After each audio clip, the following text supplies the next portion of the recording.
the Spanish comparison is particularly interesting. When I go over there and say, by the way, our health system is 3 times the size of your whole country, and they're kind of like, well, how could that be?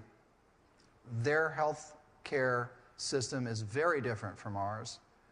They spend about $1,200 per capita on health care in Spain versus about $6,300 per capita in the United States. And yet, when you look at the health outcomes, they have way better health outcomes than we do, spending 1/5 as much. They have a lower infant mortality rate. It's about half of ours. They've got a higher childhood immunization rate. They've got about a longer life expectancy by about 2 years, even though they smoke more.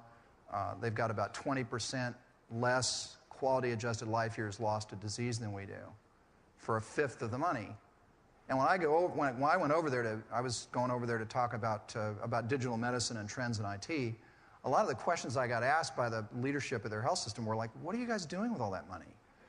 You know, and you ought to be real happy, you know, with the $6,500. People ought to be, you know, working together and all the rest of that. And I'm saying, you know, that's not the way it is. When you boil it down, the biggest difference between their health system and ours for that huge delta in spending is that in their health system, the surgeons, the radiologists, the cardiologists, the healthcare executives are all civil servants. They're well paid and they're well respected in their countries and communities, but they're civil servants. You know, they get sort of step increases every year. There aren't a lot of millionaires in the health system over there. And, you know, when you think about it, we actually have a little version of the Spanish health system inside the U.S.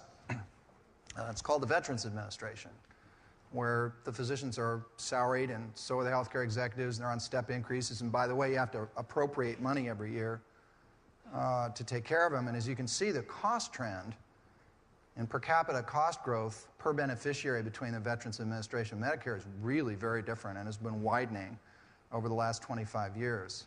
Now, for extra credit, we're going to have a little quiz at the end of this talk.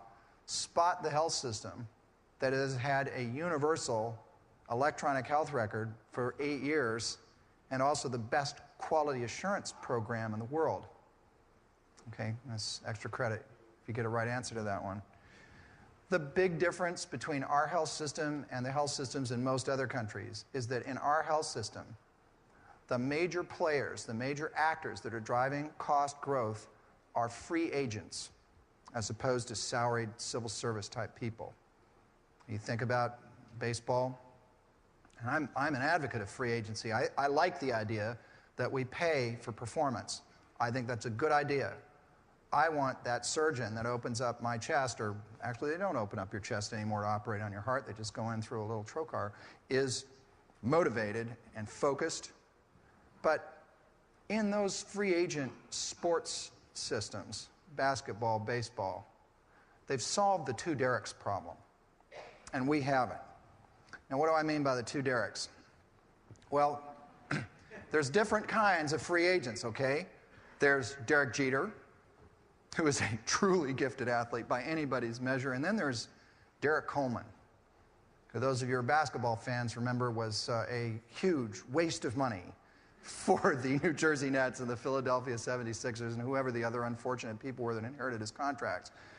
In those sports, it's really important, and I'm actually not joking here, the mediocre performer ends up having to go play in Italy or doesn't get their contract renewed. And in our health system, because we don't want to hurt anybody's feelings, and that's really what it is, we pretend that everybody's Derek Jeter and pay him accordingly. We haven't figured out how to tell Derek Coleman, sorry, Derek, it's time to go sell insurance or automobiles or whatever it is, or go play in Brazil. We haven't figured out how to do that. And I think a lot of the money that we're paying for performance isn't really buying us free agent level play.